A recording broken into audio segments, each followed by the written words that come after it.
They banned his rusted shovel Tripwire until it destroyed a scout car. For nearly a year, the invention existed only as a joke passed around muddy camps and dimly lit barracks. Officers laughed it off. Engineers waved it away. Paperwork stamped it unreliable, unsafe, and finally prohibited for deployment.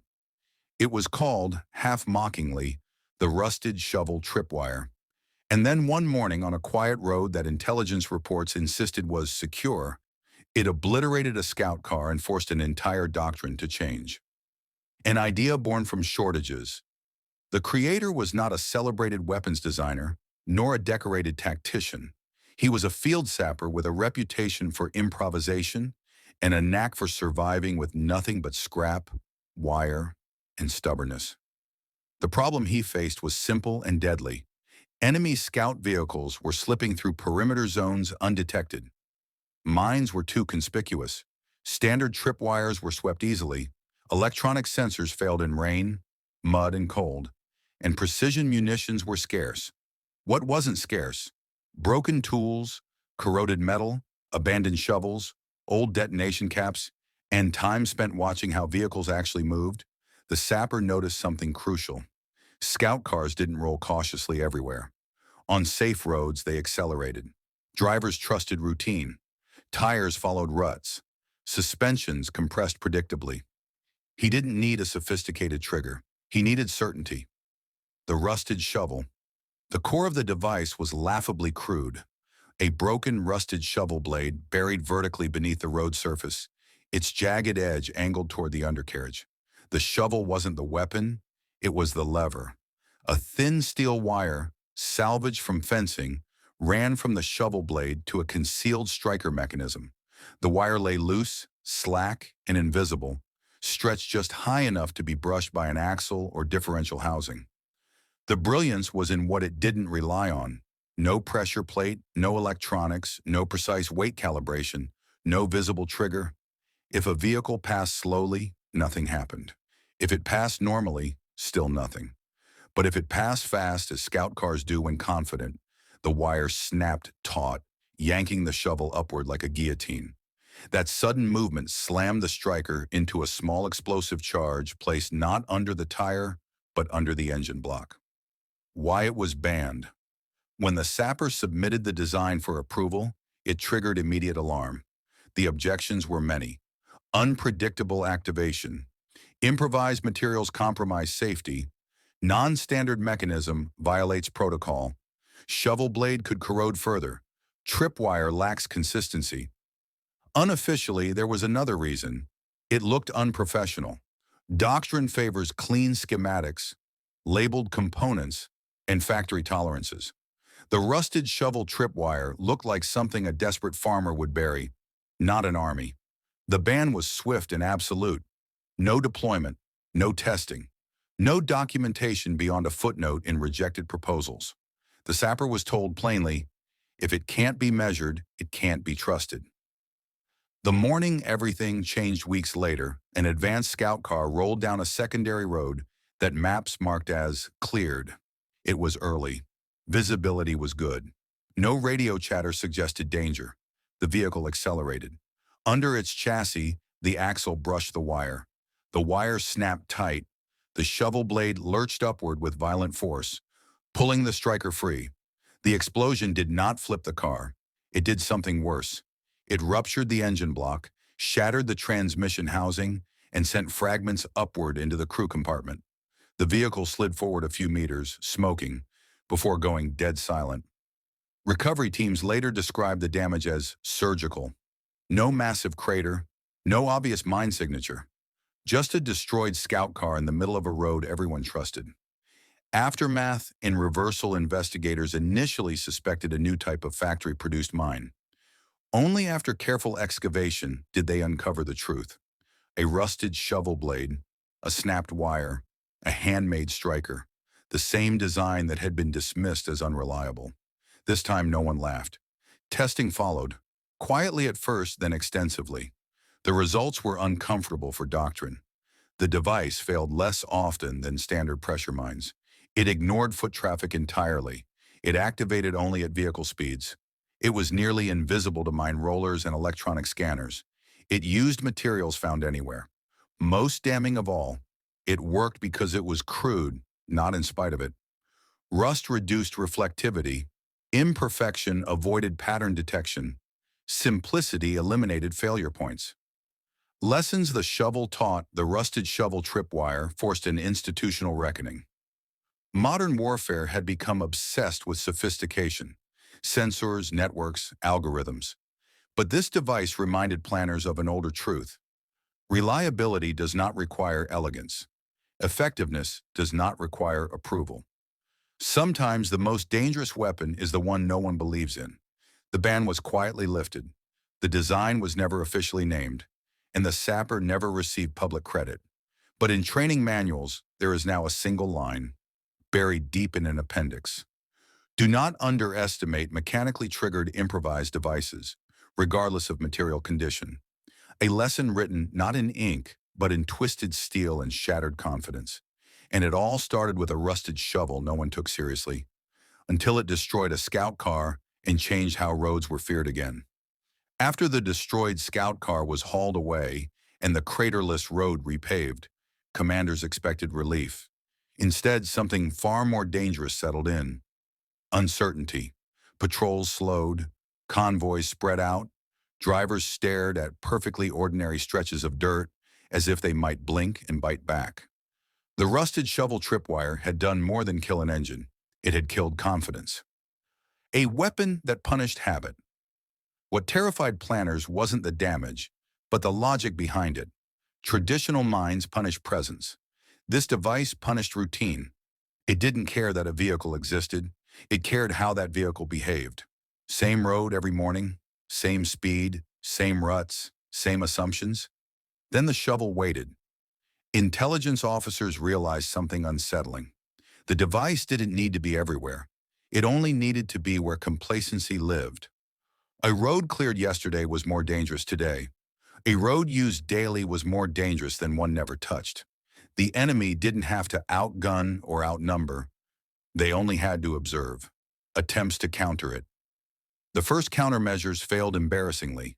Mine rollers, the wire set too high, ground-penetrating radar, the rusted shovel blade blended into background clutter.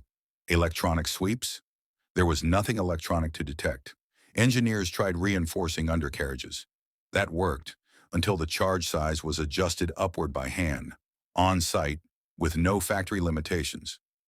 Then came speed restrictions. Vehicles crawled forward at walking pace, scanning every meter. But that created new problems. Longer exposure, predictable halts, easy targeting from afar. The shovel device had a cruel adaptability.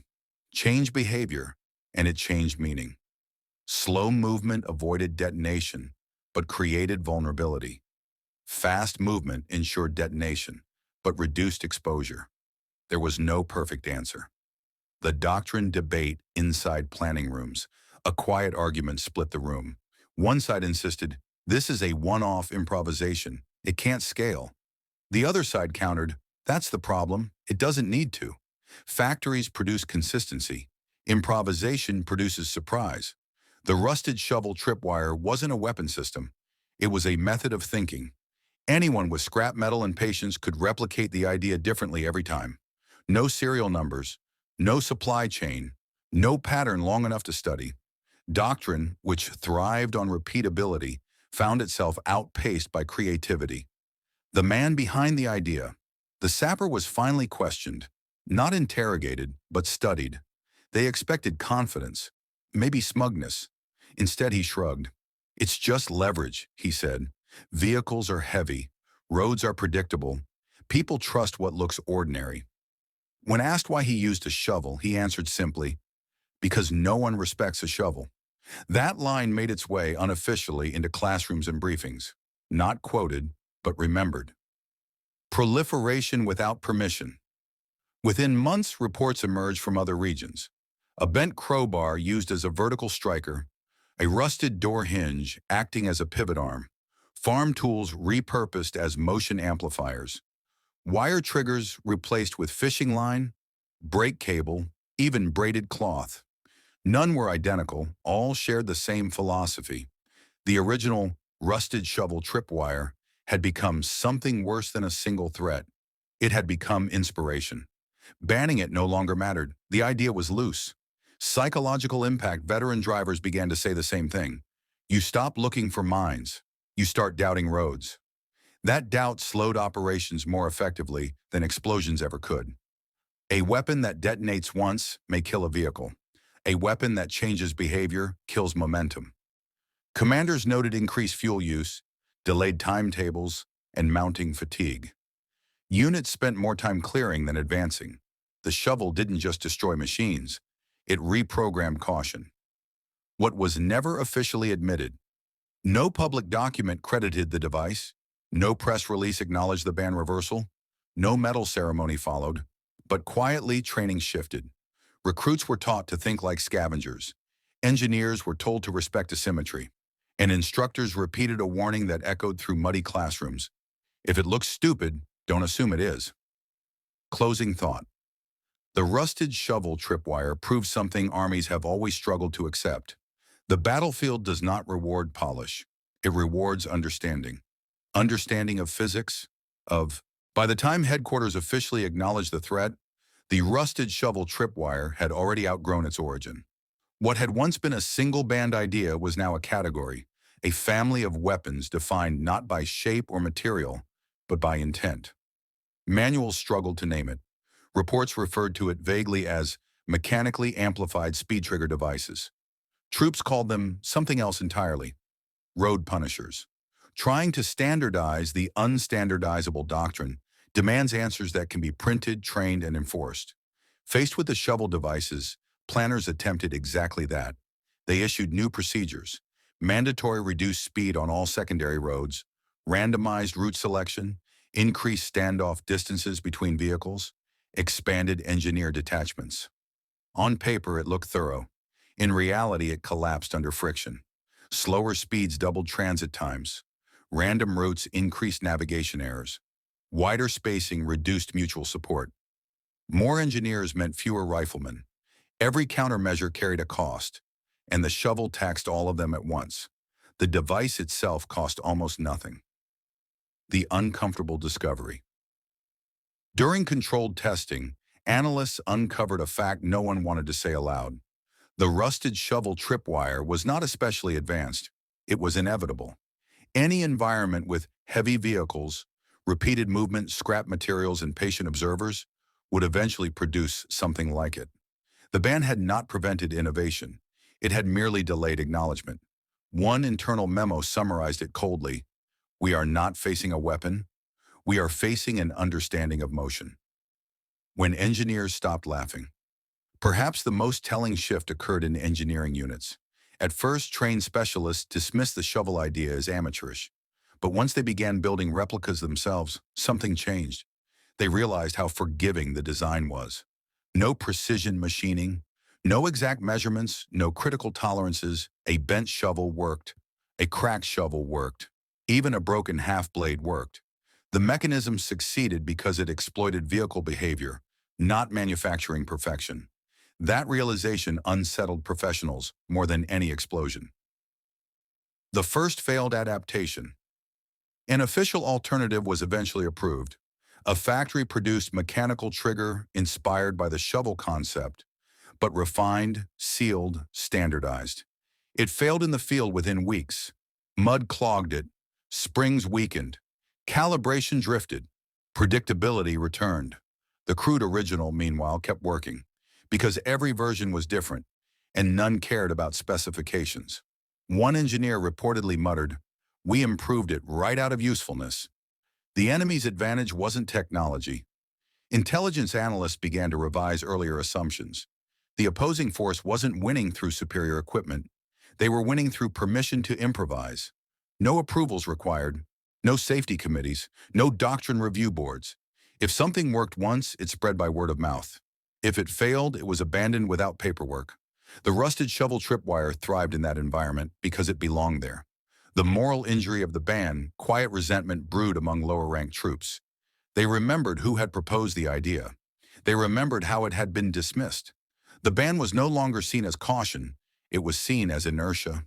The sapper who created it never said, "I told you so." He didn't need to. Every delayed convoy said it for him. And among the ranks, a dangerous thought took hold. What else are we banning today that we'll fear tomorrow? Roads became psychological terrain maps changed. Instead of red zones and green zones, units began marking habitual routes, complacency corridors, trust roads. The shovel device had forced a redefinition of terrain, not as geography, but as behavioral space. A road wasn't dangerous because of where it was. It was dangerous because of how people treated it. That idea could not be countered with armor or sensors. When asked why he slowed on roads everyone else trusted, he'd just say, "Bad feeling." When told the route was clear, he nodded and drove anyway, eyes fixed not on the horizon, but on the ground rushing beneath the hood. Only much later did the story come out. The moment before, he was the second vehicle in the column, not the lead. That mattered. The road looked harmless, packed dirt, shallow ruts, weeds at the edges, a road that had carried vehicles 100 times before. The lead scout accelerated slightly, confidence returning with routine. Then there was a sound the driver would never forget.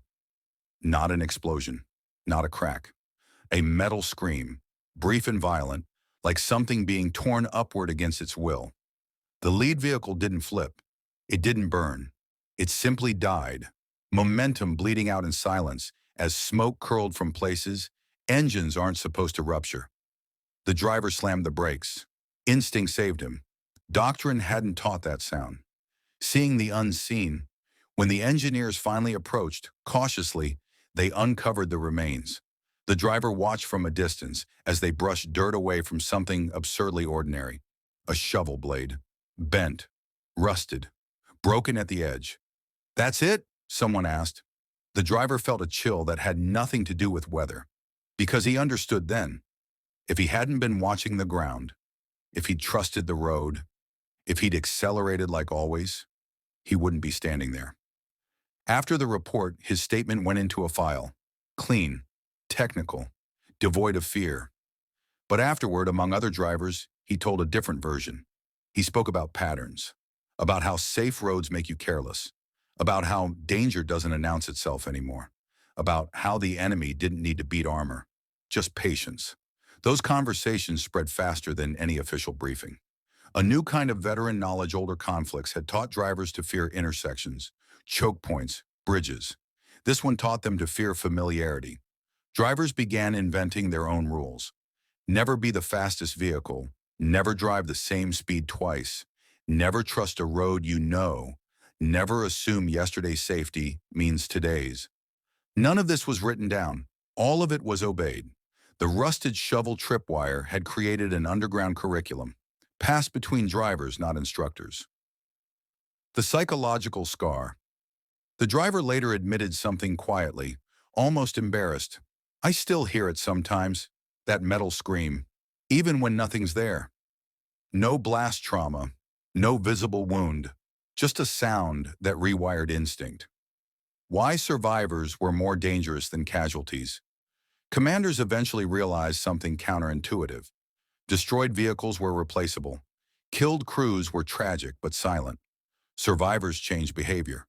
A single driver who lived through a shovel-triggered strike could slow an entire unit.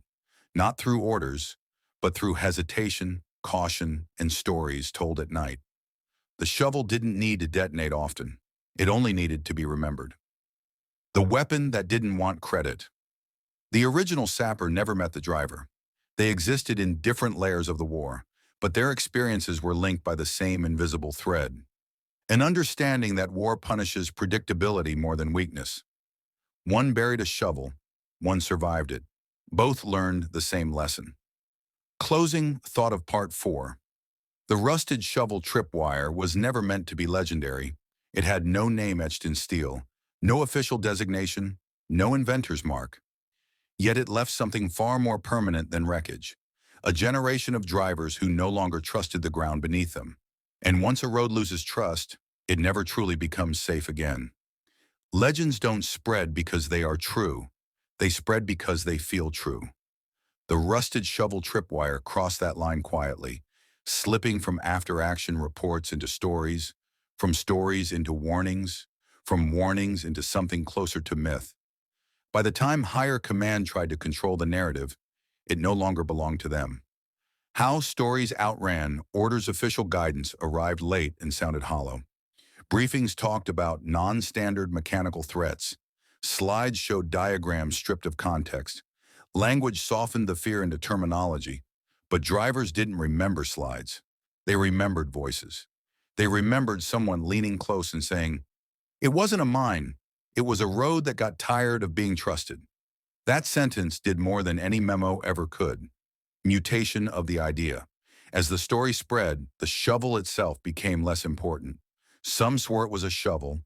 Others insisted it was a hoe, a crowbar, a piece of farm machinery no one could name. Details blurred, but the principle sharpened. The road watches you. Speed is a confession, familiarity is exposure. The original sapper would not have recognized half the versions described.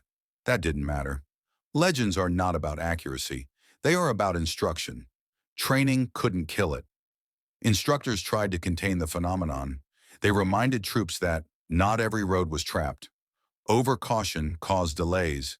Fear was a liability, but fear doesn't disappear when told to. It adapts. Drivers didn't panic. They didn't freeze. They simply stopped believing in clear. And once that belief is gone, it never comes back fully. The quiet spread to other fronts soon. The idea appeared where no shovel had ever been buried. Different terrain, different conflict, same logic. Reports came back describing devices that triggered on acceleration traps that activated only after repetition. Mechanisms designed to punish routine, not presence. No two were alike, that was the point. The rusted shovel tripwire had ceased to be a weapon and become a grammar, a way of forming sentences in metal, dirt, and patience.